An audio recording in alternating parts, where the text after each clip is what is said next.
Então, estudo do contraponto, como me foi ensinado pelo Thomas. Ele me deu esse livro? Não, eu comprei.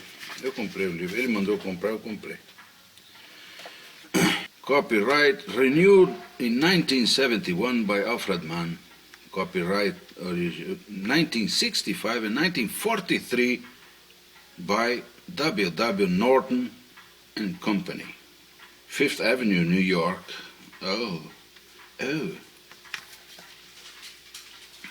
I shall speak in English. Sort of English. Tem uma cena do filme do Woody Allen, Banana, se não me engano, com o presidente de São Marcos, o general. Eles vão jantar e tem um cara que experimenta a comida e faz assim, sai andando e começa a morrer.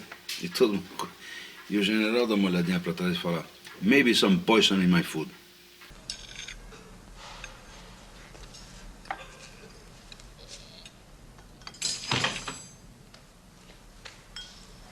Maybe some poison in my food, but I am okay. I have been poisoned so many times, I have developed an immunity. E quando eu leio em inglês, eu acabo ficando com um sotaque parecido com o dele. The study of counterpoint might be compared to the study of perspective.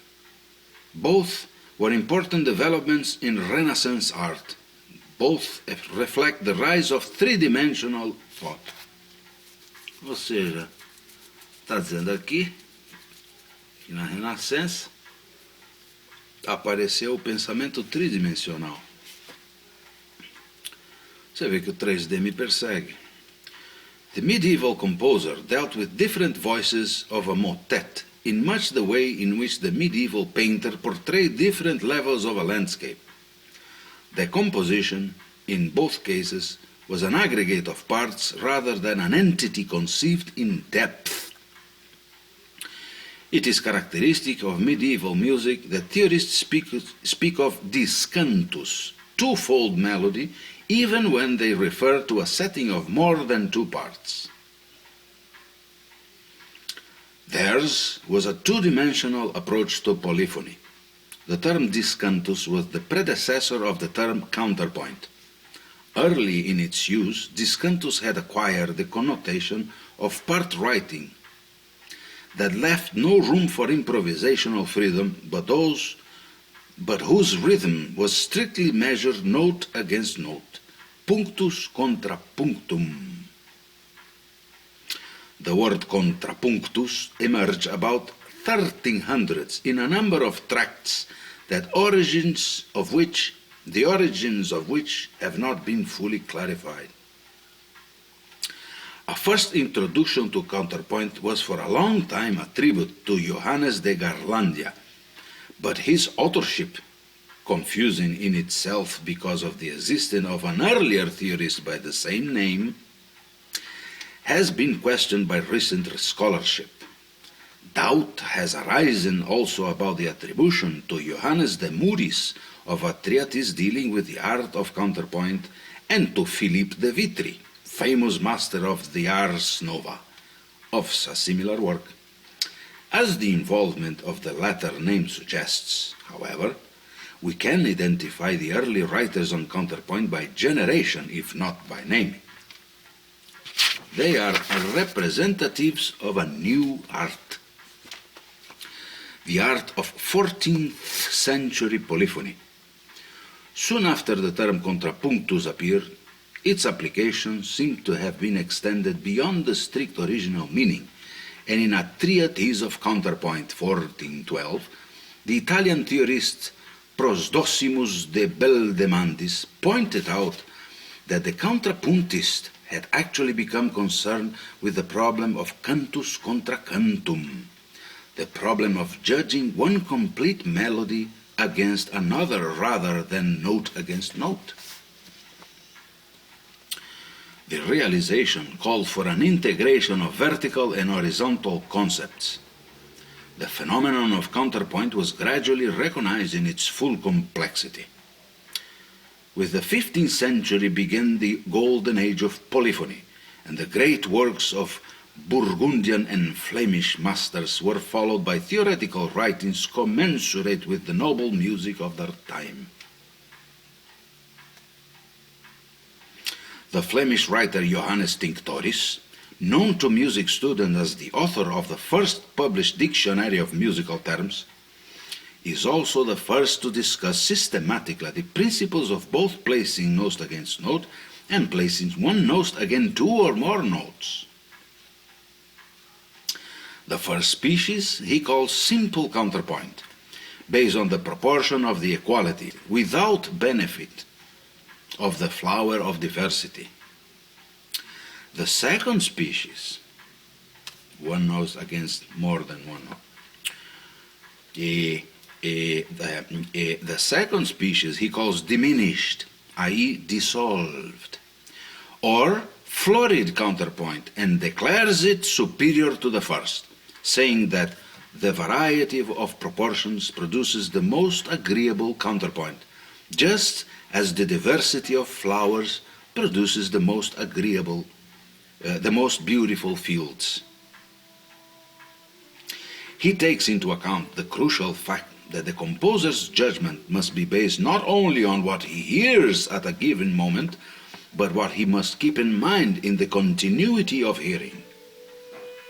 He deals extensively with progressions and with comparison of different passages following one another in a contrapuntual fabric. It is significant that in explaining the word counterpoint itself, he treats point no longer as a mere synonym for note. When he speaks of measurement from point to point, he quite obviously has in mind an analogy with mathematical concepts, and his formulation suggests indeed the imagination and draftsmanship of the masters of optical perspective. Equally apparent in his comprehension of polyphony and his penchant for focused terminology, his strength of perception suggests the advances made into other new territory at the time. His accomplishment stands apart from the writing of earlier theorists, as does the global quest of Columbus from the continental expedition of earlier explorers. The conquest of a vantage point from which to subject music to the laws of proportion and correlation seems evident also in a new awareness of the distance of time. Tinctoris had drawn se vê como começa a entrar em territórios filosóficos e uma puta confusão e dificílimo de conceitualizar, especialmente hoje em dia, com o advento do Facebook. Então você tem um monte de Hugos olhando e falando, que?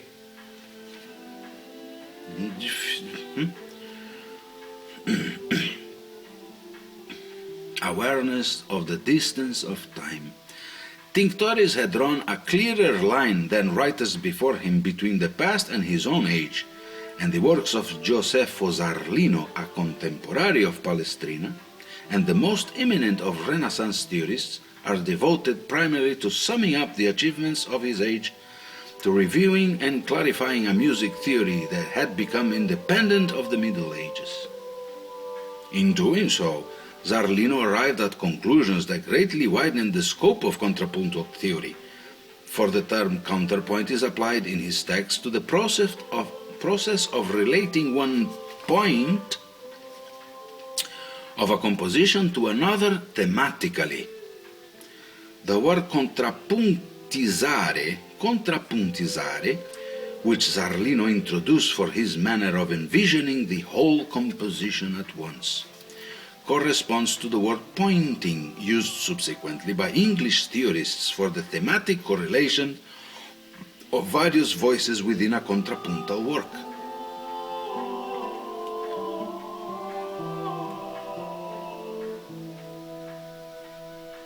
Me recago en la contraputa madre. Contrapuntal. Excuse me. The perspective of time becomes even more obvious in the attitude of 17th century theory, which began to identify counterpoint with the stile antico. Claudio Monteverdi, genius of a revolutionary era in music, raised a fundamental issue by drawing the distinction between a first practice and a second practice of composition. Entangled in the polemic writing his artistic activity has evoked, and in which he had been charged with violating the rules of counterpoint, he boldly asserted that the departures from the acknowledged style constituted a style in themselves, and that there was a practice other than that taught by Zarlino.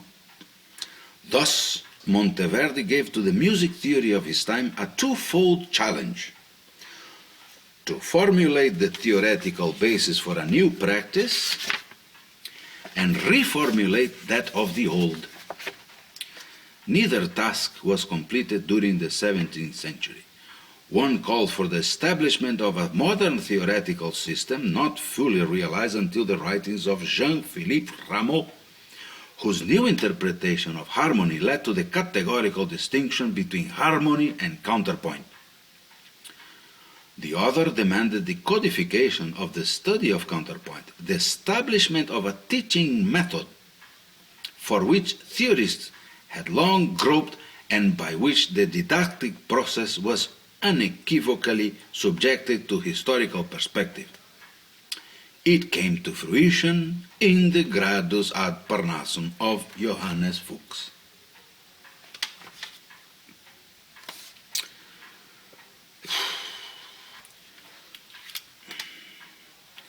Hoje é uma música erudita, né? Mas essa é uma pequena introdução histórica, né? Uma história de como se chegou a esse método de ensinar. Contraponto. E essa distinção entre medieval 2D e renascença 3D também é interessante. E daí, se a gente não estuda exatamente, não faz exatamente os exercícios, não vira um mestre do contraponto, nem nada, pelo menos a gente entende de onde vieram as coisas. Porque quando o Ted Jones faz, né,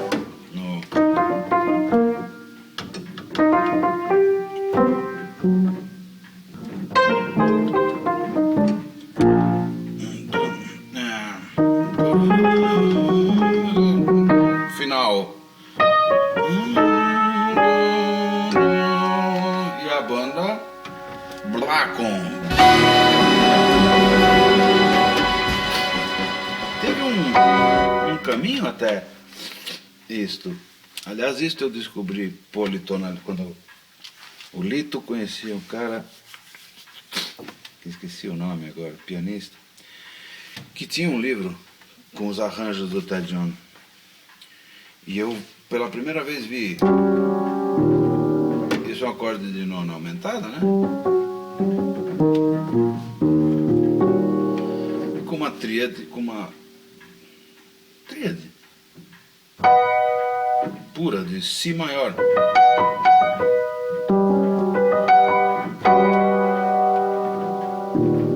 E isso abre um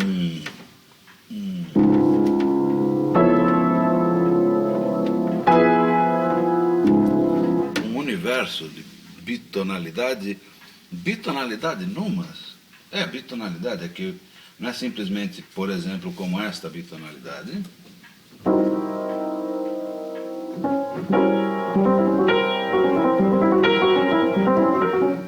São dois acordes puros, Dó maior e Fá sustenido, o famoso acorde do Petrushka, né? Mas é um acorde que já é em si deformado, porque já tem e em cima disso várias tríades possíveis. Essa também pode. Esta também pode. E você vai procurando quantas que cabem.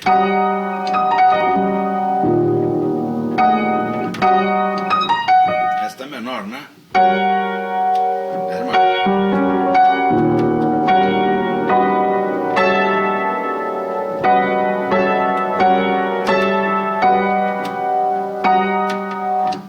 Um monte de... Eu enlouqueci, eu falei, esse é o som da Big Band. Entendeu? Quando ele dá aquela cacetada, pá, pá, né?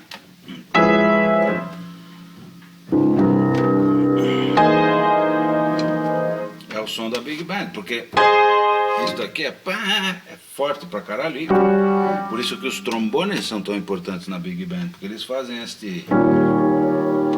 base, este esqueleto, esta estrutura, sem a qual isto aqui perde força. Então isso, se os trombones fazem um som bonito, não funciona. Eu falava para os caras, peidem.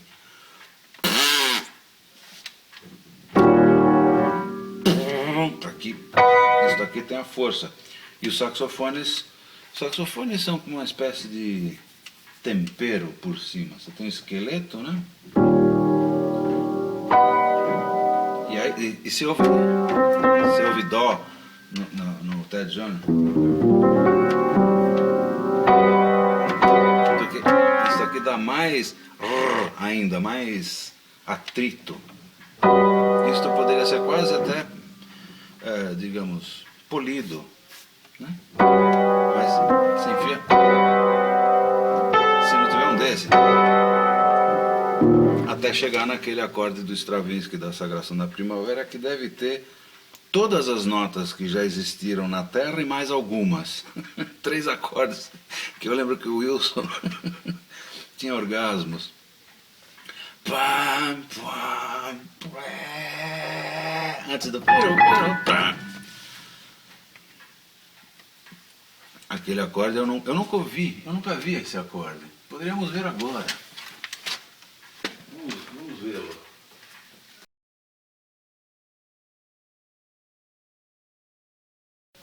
Achei esta página. Que está naquela parte.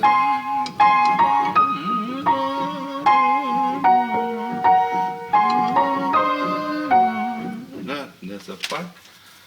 E o último acorde está nesse compasso. Então estou vendo, as flautas fazem,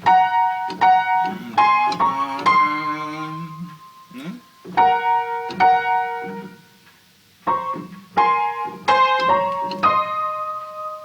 Os woodwinds fazem isso, as cordas também. Lá bemol, ré bemol, porque quase tudo bemol. Olha o acorde aqui.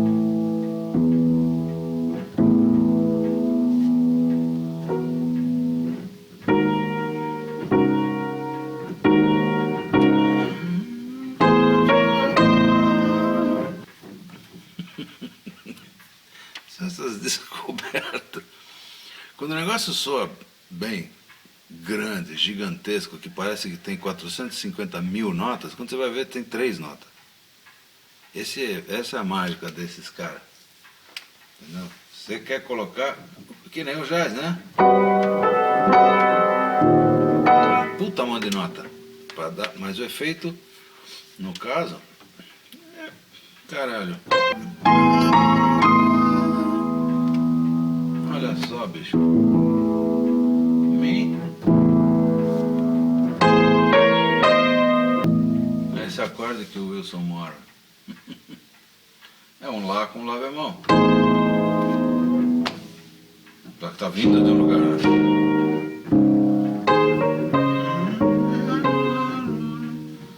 Como é que é o baixo?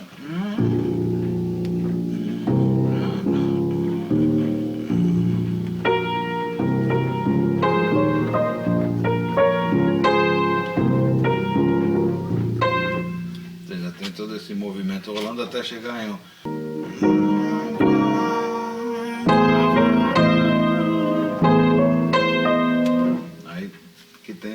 efeito das candongas. Não, ou seja, é um Lá com sétima e o Lá bemol. Tá os trompetes em Dó, esses trompetes em Dó, tem um trompete piccolo em Ré. A tuba tá aqui, dá se ela só vai me.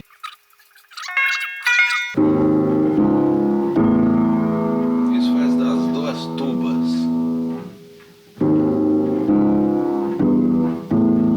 Enquanto isso o trompete vai.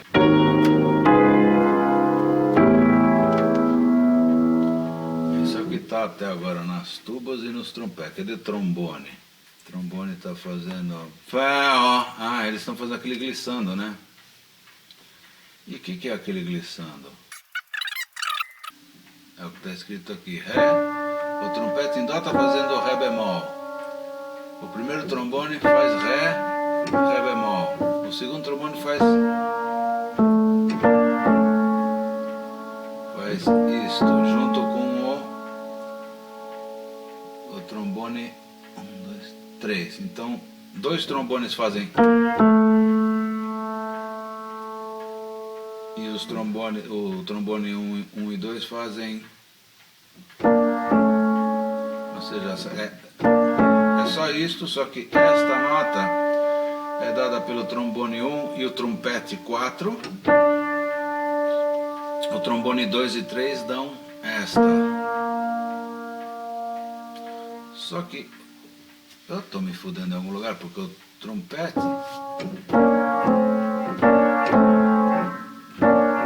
parece que faz isso, porque ele dá. Isso é o que faz o trombone, mas o trompete faz. Então dá. Que é uma coisa bem angustiante quando você faz. Né? Crescendo e com forte, esforçando.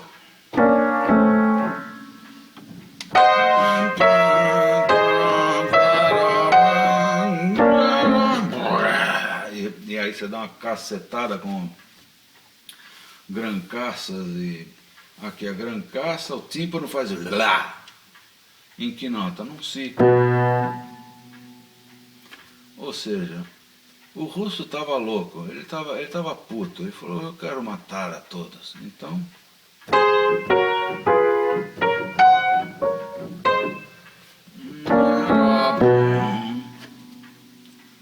blum.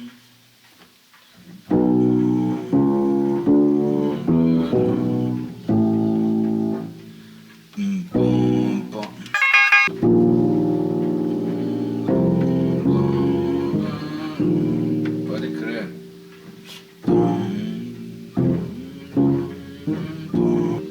Etc, etc. Mas no fim das contas é foda. Foda, bicho.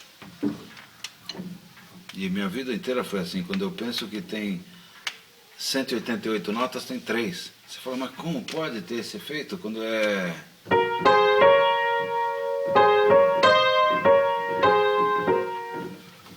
Né? É porque são as 3 notas certas. São as três notas beautiful. Então, esses são os 3 acordes do Wilson.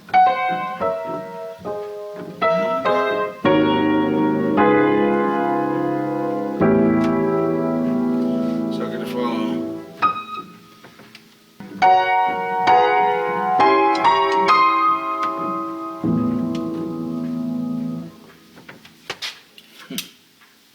Então eu ia dizer lá antigamente que tudo isso vem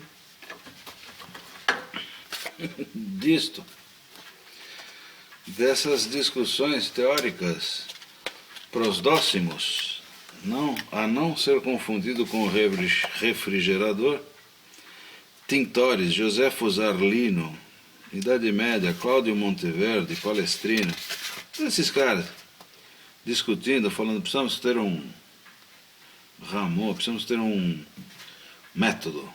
E aí chegou-se no Gradus ad Parnassum.